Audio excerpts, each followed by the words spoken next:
What's up, everybody? And welcome back to Let's Race Super Mario Galaxy. I'm What the Fnu, and looks like I picked the wrong week to quit sniffing glue. Say, let's talk about questions. The questions you always ask, but you never get an answer to. Like, what do they use to pack bubble wrap? Why doesn't Tarzan have a beard? What is the speed of darkness? Does Princess Peach have any fans left at this point? Oh, speaking of which, I've actually been playing New Super Mario Bros. Wii lately, just to kind of get the taste of New Super Mario Bros. 2 out of my mouth, but we'll talk about that in a second. But that game, I'm having a lot of fun with it. It's pretty good, especially when you play it with another person, but it brings up another question. If a toad eats a mushroom, is that technically considered cannibalism? Alright, never mind. I didn't say jack. Brother. New Super Mario Bros. 2. New Super Mario Bros. 2. Pay attention to that first word. What a game, eh, guys? What a reward for collecting 1 million coins. Totally worth all of the hours I spent in the game, right? I was at least expecting to unlock Wario as a playable character, you know what I mean? I guess that would make too much sense though, right?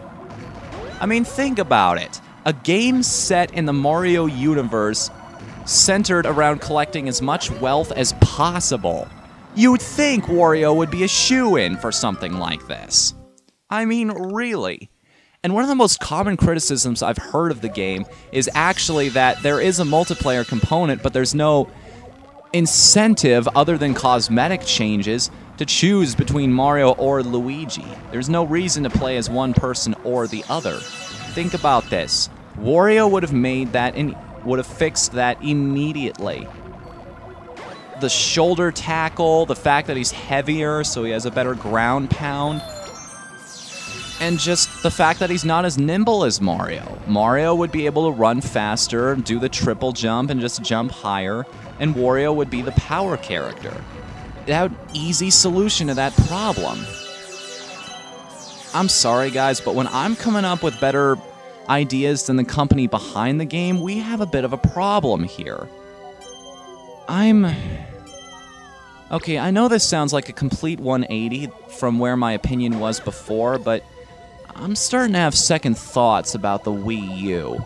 Like, don't get me wrong, I plan on buying the system eventually. I still stand by my statement that the gems that come out on a Nintendo system are worth rummaging through all the stinkers.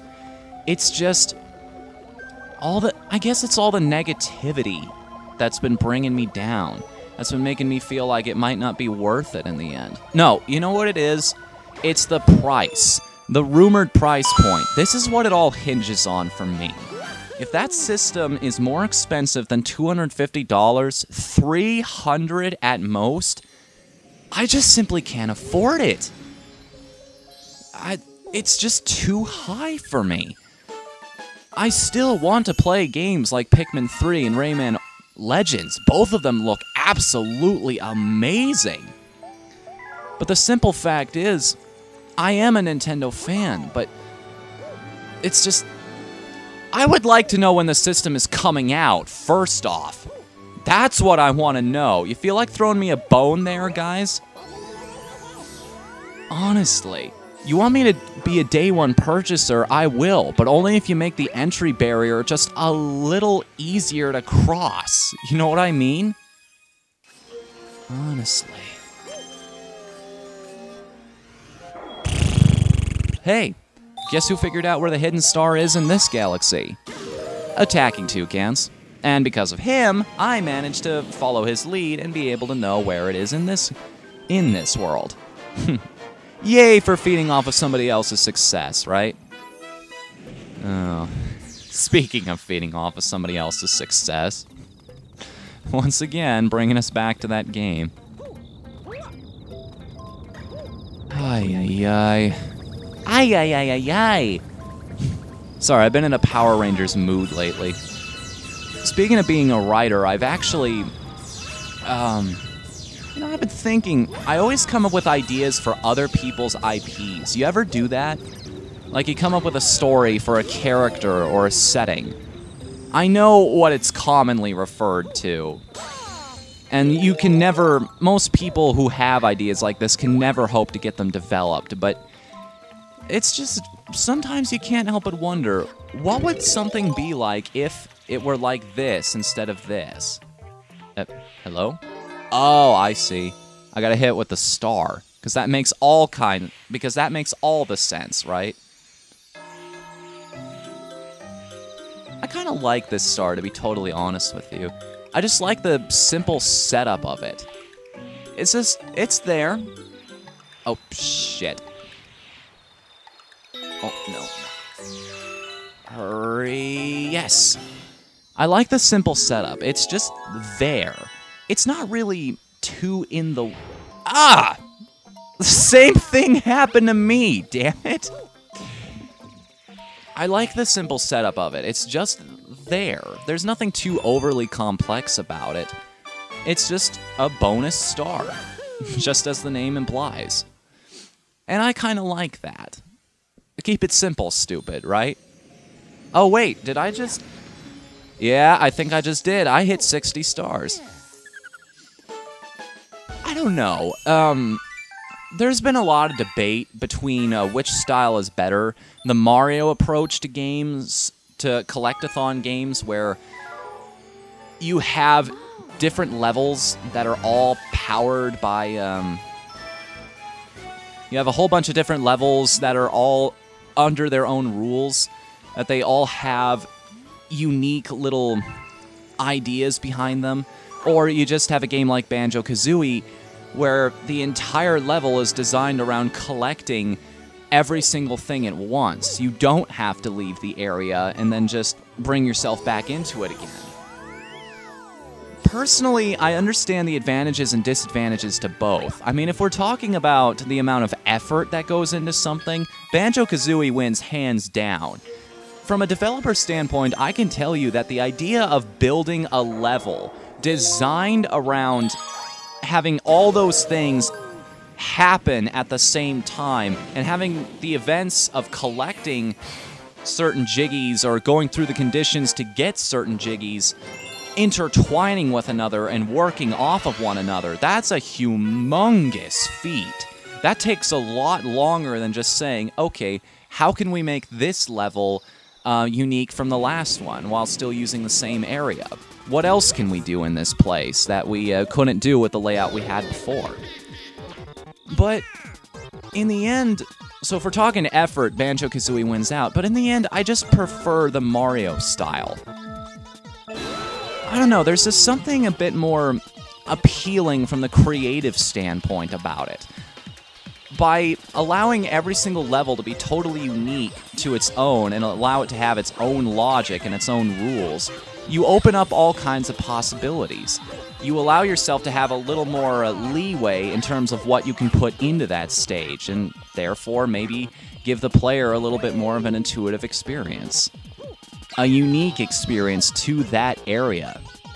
I don't know, that's just my 2 cents on the whole thing, but I just feel like it's a little more brief. You could sit down at a Mario game and feel like you've gotten something done.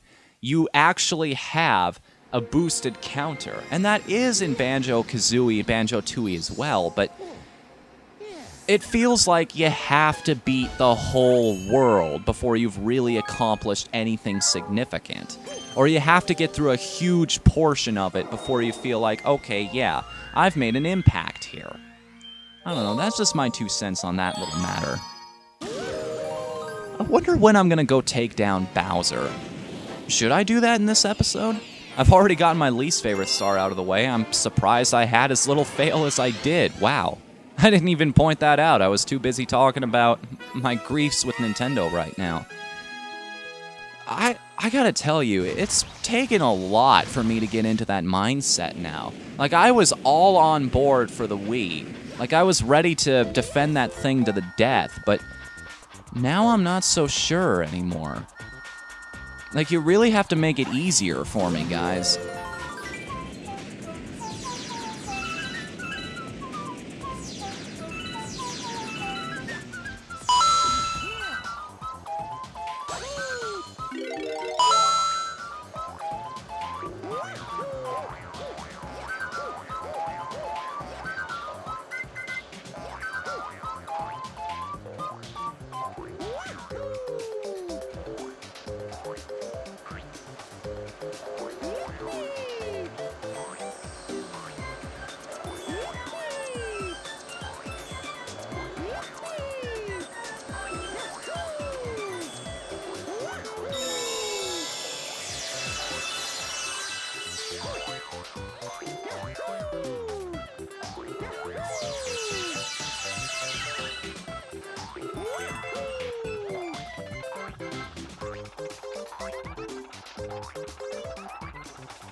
I guess I'm just where everybody was at the end of E3, and it's just taken a while to sink in.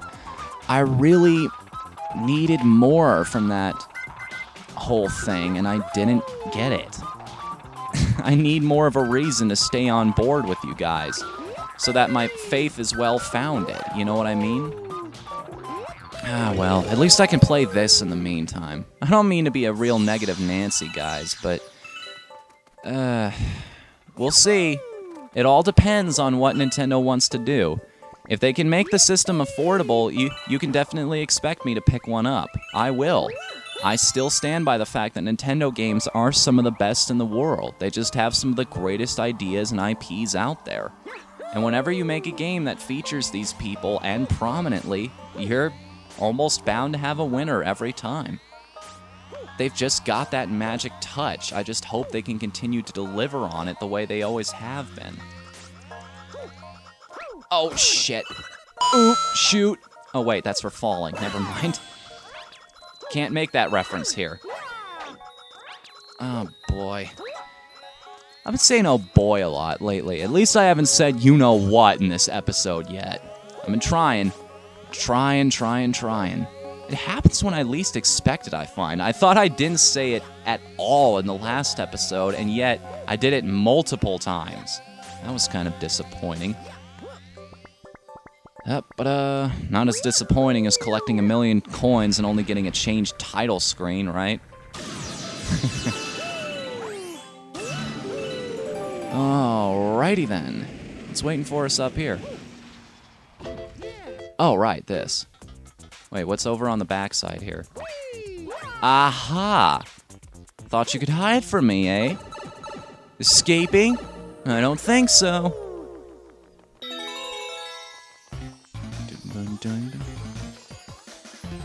Ah, underground theme. I'd still say the one from Luigi's Mansion is the best, but... Oh, just a one-up for that. Fine. I'll take your paltry life. Even though it's not going to mean a whole lot in the grand scheme of things, considering I'm always restarting at the beginning of every episode. Rather, I'm forced to restart. If I could just keep going at the end of one and just start right in next into the other one, I would, but I can't, so I won't. I guess it's sort of the same sort of deal with a lot of other franchises. You see this in a lot of Japanese games. There's a lot of brand faithfulness. And it's true, there is a certain expectation. There's a certain fan expectation that some companies are pressured into delivering. I mean, Dragon Quest. Those are great turn-based RPGs, but the problem is they're the same damn game we've been playing since how long now? And it's just... I'm glad they're actually expanding their horizons.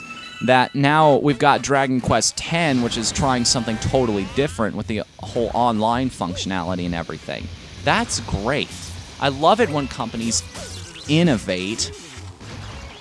I don't like it when companies get shocked, though. I think that would be a given. Where is that spring shroom? Ah, here you are.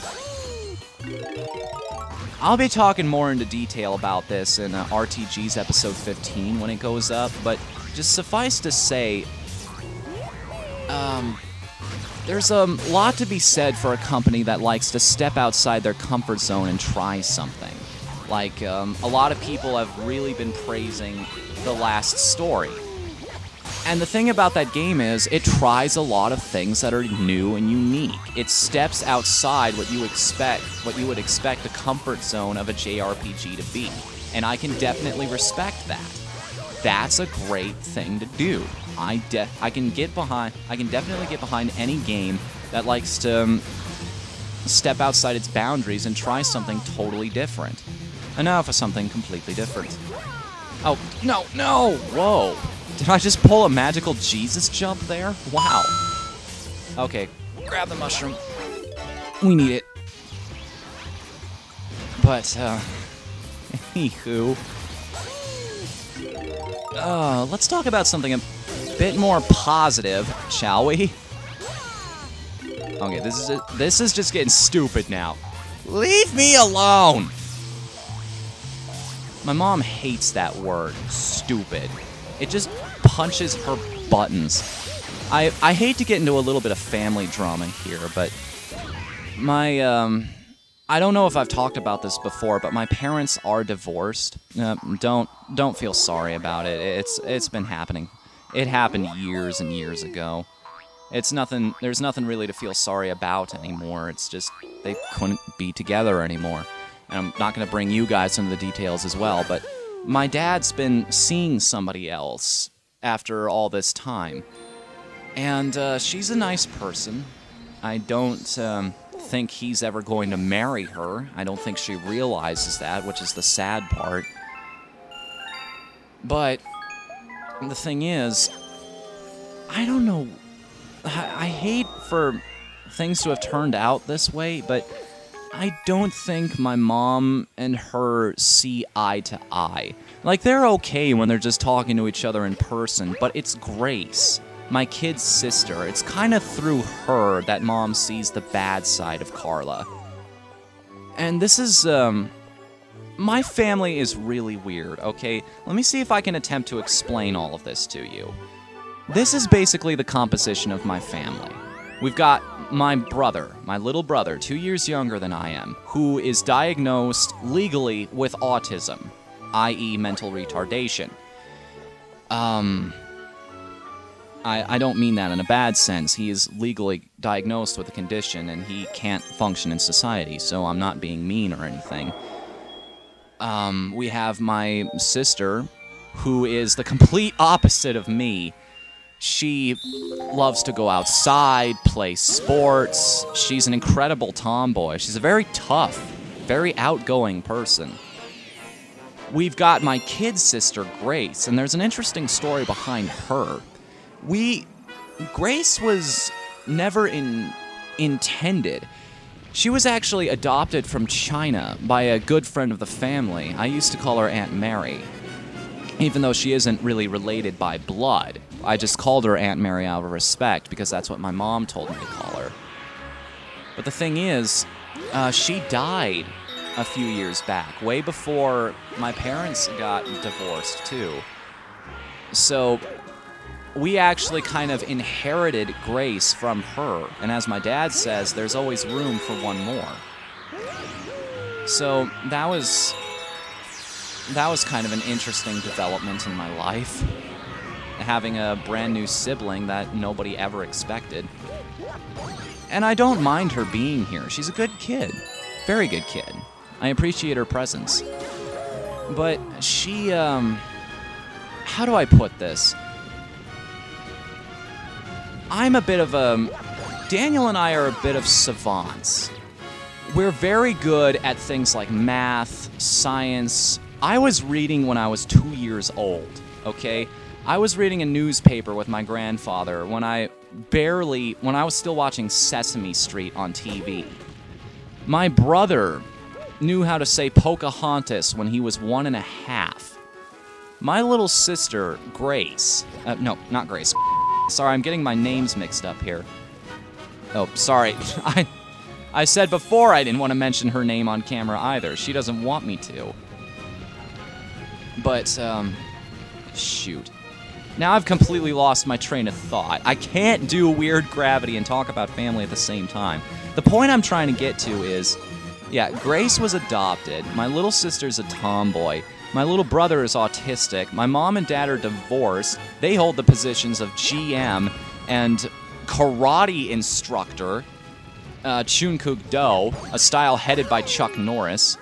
Yes, that Chuck Norris. And me? I'm an Aspie who makes video games, who literally thinks there's anime women walking around in his house. Though I'm fully aware of the fact that I created them as a mental defense designed to cope with my social anxiety and my complete lack of substantial real-world connections, i.e. friends. In the immortal words of Rufus from Final Fantasy VII, what a crew. I distinctly remember there was a contest that was on TV when I was a kid. It was called My Life is a Sitcom, and I guarantee you, if my parents had actually let me enter us, we would have won hands down. It is that odd. We're just a strange family. But I know it's cliche, but I guess I wouldn't trade it for anything. I love the people I'm around. It's just, I wish once in a while everything would just be a little more low-key than it is usually. Everything would just calm down and I can just wrap my head around life for once instead of, well, life. If that makes any sense whatsoever. Don't run into the thorns. Yes. Oh, buddy. But back to my original point. The reason I started talking about this to begin with. Like I said, my mom kind of sees the dark side of Carla through Grace. Like, my mom bought Grace these, some shoes, or, yeah, it was some, purple-colored shoes, because she thought they were cute, and Grace liked them, too. But the thing is, Miss Carla, according to Grace, said they looked kind of stupid.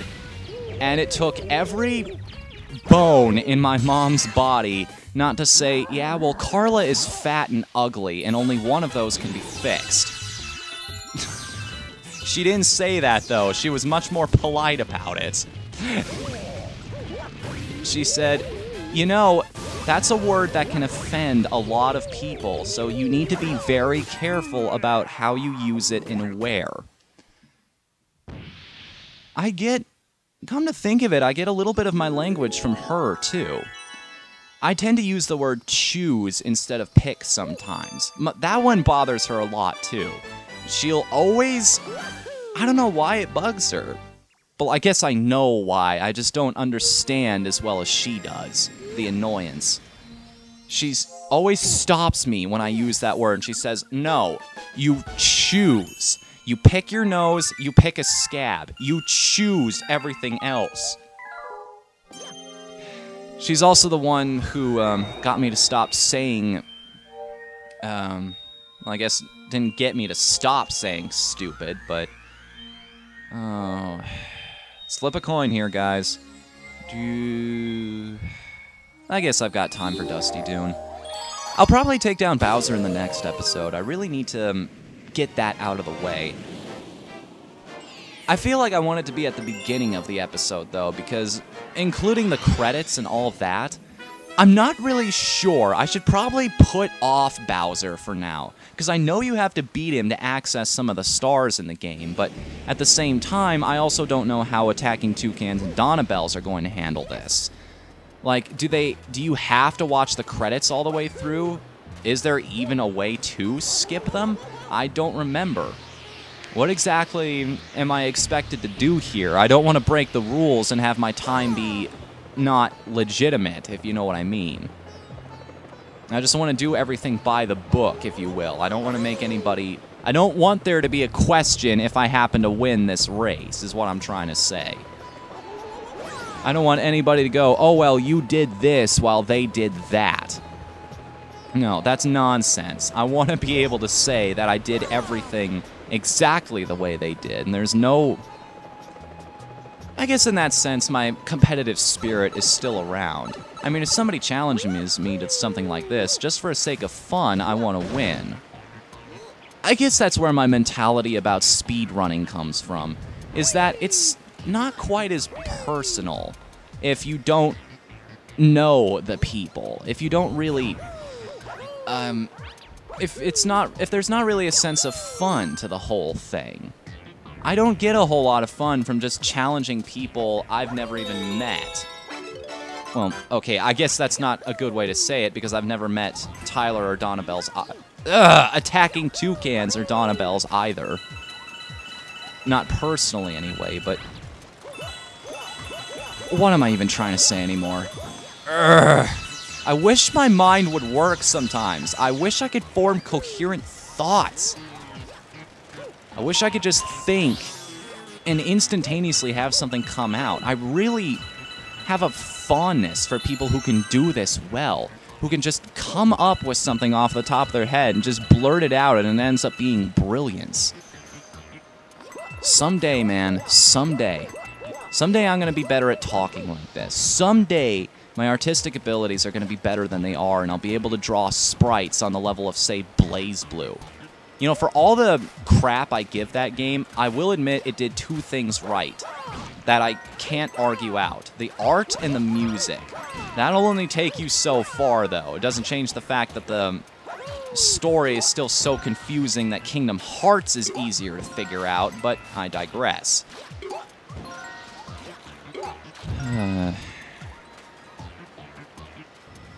Now I've completely forgotten... Shit, this is a perfect example. I've completely forgotten what I was originally talking about that led me to say that. And now I can't even think of what it was to begin with. Ah! Okay. Okay, think. Let's take advantage of this. My mind works on chains. One thought leads to another. This is the way it was explained to me, okay? I think of one thing and associate it with something else. Like, say some kids on the playground are talking about the Yellow Submarine video. Well, when I think of a Yellow Submarine, I think of the Beatles. When I think of the Beatles, I think of bugs. When I think of bugs, I think of this cool butterfly that I saw yesterday. And so out of the blue, I will tell the other kids on the playground, oh, hey, I saw this really cool butterfly the other day floating outside my house. And then everybody looks at me like, what the fuck? Where did that come from? They just don't know. And that was something that I really had to get around when I was a kid, making my train of thought really clear. So, family, Carla, language, worked the word stupid out of me, desert. No, I lost it. I'm sorry. Dang. Isn't it strange? All these videos tend to be about me talking about my life, talking about my family, my friends, just things that maybe you guys really don't want to hear about. I'd love to know. What do you come to my videos for? This is a legitimate question. I'm not being facetious or anything. I'm honestly curious. What do you guys like to hear from me? Am I the type... Do you watch me because I'm one of those stream of consciousness LPers where I just talk about whatever comes to mind?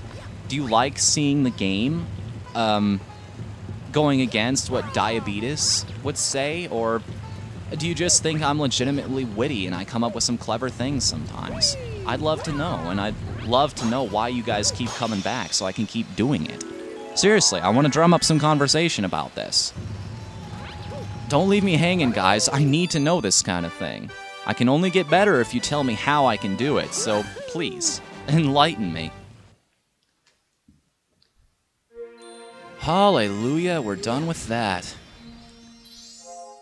Finished our business in the bedroom, have we? 64! How fitting! I love that number. And yet another hungry Luma has appeared.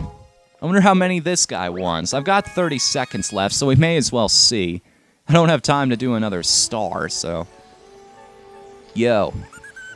Got any tasty star bits? How much do you... 800. Well, that's not so bad. I've got 720 right now. Maybe we'll take care of you next episode. Starbit Blowout! Oh, you son of a bitch! Okay. 470 would be the number I'm aiming for. Ah, crap. Let me back up from the mic real quick, just so I can... Oh, there we go. Ah! Hate this. At least it's the last time I'll have to do it. Arrgh!